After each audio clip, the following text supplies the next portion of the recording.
அஸ்ஸலாமு அலைக்கும். நமது கஷ்டம் நஷ்டம் எது என்றாலும் அது அடுத்தவர்களுக்கு கதைதான். நமக்கு தான் வலியும் வேதனையும். அதை உணர்ந்து ஆறுதலை அடுத்தவர்களிடம் தேடாதே. நமக்கு நாமே ஆறுதல் அளிக்கும் வகையில் மன தைரியத்தை வளர்த்து கொள்ள வேண்டும்.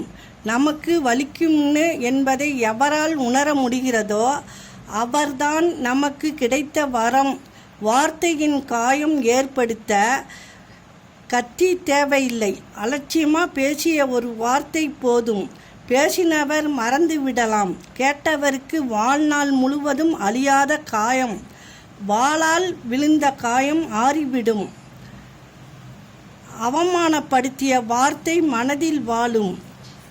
நிகழ்ந்ததை மறுக்க முடியாது, நிகழ்வதை தடுக்க முடியாது, நிகழப்போவதை தடுக்க முடியாது. ஆனால் இவை அனைத்தையும் முன்னால் கடந்து போவதுதானே வாழ்க்கை. புதிய நம்பிக்கையுடன் புதிய முயற்சியை தொடங்குங்கள். உழைப்பை ஒருபோதும் கைவிடாதீர்கள். வெற்றி நிச்சயம். உங்களை தேடி வரும் வாழ்க்கை எப்போதும் இருக்காது. ஆனால் ஒவ்வொரு சிரமமும் நம்மை இன்னும் வலிமையானவர் ஆக்குகிறது. அஸ்ஸலாமு அலைக்கும்.